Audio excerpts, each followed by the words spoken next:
1400 ईसा पूर्व में बोगज कोई एक जगह है एशिया माइनर जिसको बोलते हैं, बोगज कोई के अभिलेख में ऋग्वैदिक काल के देवताओं इंद्र, वरुण, मित्र तथा नाशत्य का उल्लेख मिलता है। इससे अनुमान लगता है कि वैदिक आर्य ईरान से होकर भारत आए होंगे। 1400 ईसा पूर्व के बोगज कोई एशिया माइनर के अभिलेख में, बोगज कोई जिसको एशिया माइनर कहते हैं, के अभिलेख में ऋग्वैदिक काल के देवताओं इंद्र, वरुण, मित्र, नाशत्य का उल्लेख मिलता है। इससे अनुमान लगाया जाता है कि वैदिक आर्य ईरान से होकर भारत आए होंगे। 44 नंबर क्वेश्चन है।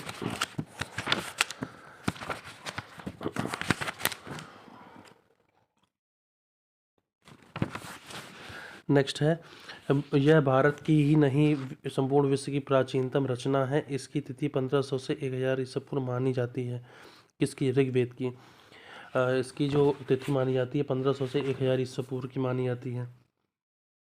ठीक है। ऋग्वेद और ईरानी ग्रंथ जेंद अवेस्ता में समानता पाई गई है। ईरानी ग्रंथ जेंद अवेस्ता में समानता पाई गई है। ऋग्वेद के मंत्रों का उच्चारण होत्र ऋषियों के द्वारा किया जाता है। ऋग्वेद में गाय के लिए अघन यानी वध योग नहीं शब्द का प्रयोग किया गया है। किसमें प्रयोग किया गया है? ऋग्वेद में प्रयोग किया गया है। प्रसिद्ध गायत्री मंत्र का उल्लेख भी ऋग्वेद के तीसरे मंडल में किया गया है। ओके।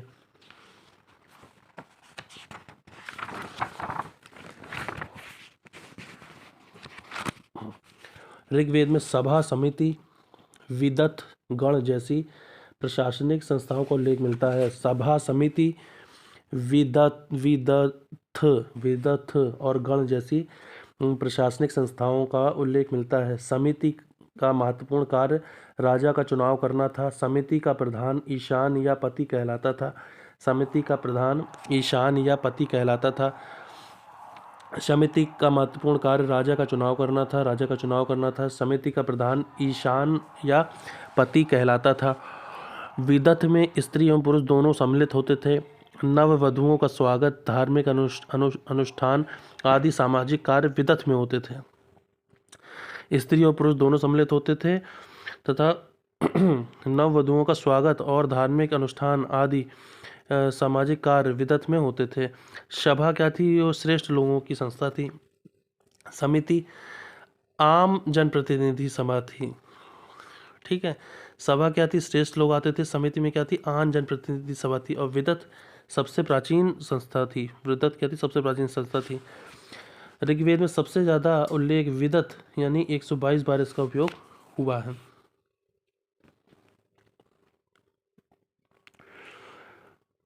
ऋग्वेद भारत की ही नहीं संपूर्ण विश्व की प्राचीनतम रचना है।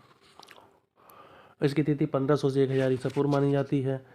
ईरानी ग्रंथ जेंद अवेस्ता में समानता पाई जाती है ऋग्वेद और इसमें। ऋग्वेद के मंत्रों का उच्चारण होत्र ऋषियों द्वारा किया जाता है। प्रसिद्ध गायत्री मंत्र का उल्लेख भी ऋग्वेद के तीसरे मंडल में मिलता है। ऋग्वेद के 10वें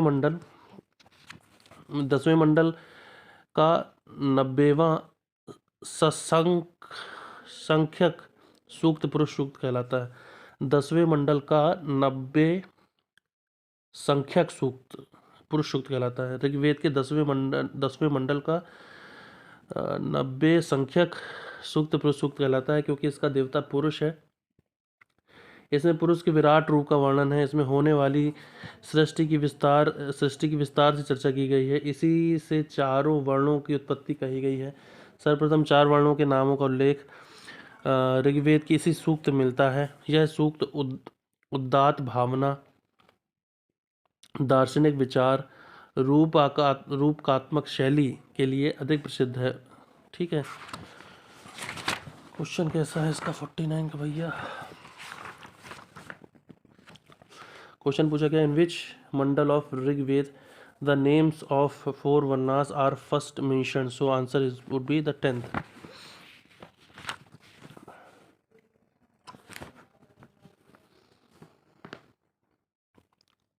चौदह सौ ईसा पूर्व के बोगज कोई एशिया माइनर के अभिलेख में ऋग्वेद के देवताओं इंद्र, वरुण, मित्र तथा नाशत्य का उल्लेख मिलता है। 4 याद रहे, इंद्र, वरुण, मित्र तथा नाशत्य। इंद्र वरुण मित्र नाशत्य।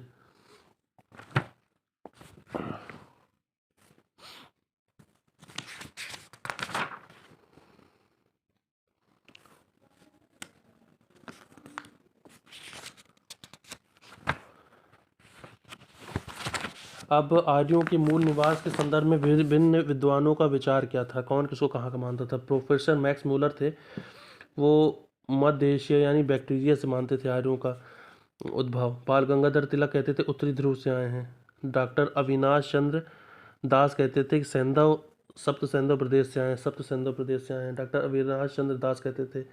दयानंद सरस्वती कहते थे तिब्बत से आए हैं। इसको रट ले भैया।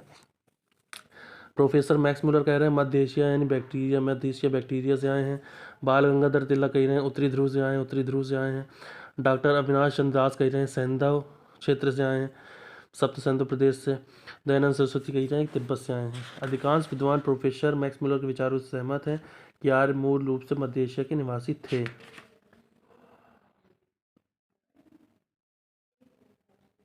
और कुछ उनके बारे में देख लेते हैं, जैसे कि एक है नेहरिंग तथा प्रोफेसर गार्डन चाइल्ड, ये कहते हैं दक्षिणी रूस से आए ये लोग।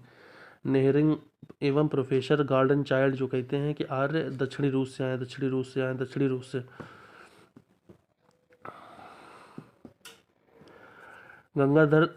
गंगानाथ झा कहते हैं कि बृहर्षि देश से, ठीक है। गाइल्स महोदय कहते हैं कि हंगरी एवं डेन्यूब नदी से आए हैं, नदी के पास से आए हैं। गाइल्स कहते हैं कि हंगरी और डेन्यूब नदी के पास से आए हैं। प्रोफेसर पेंका कहते हैं कि जर्मनी के मैदान से आए हैं।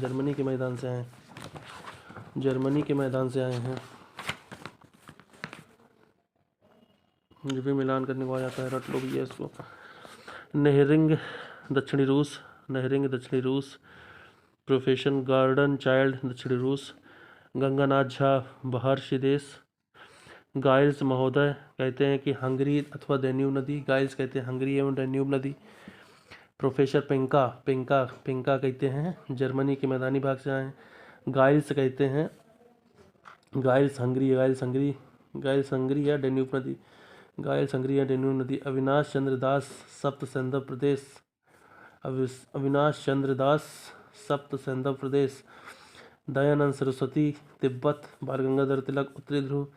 प्रोफेसर मैक्स मूलर मध्य एशिया बैक्टीरिया। प्रोफेसर पेंका जर्मनी के मैदानी भाग।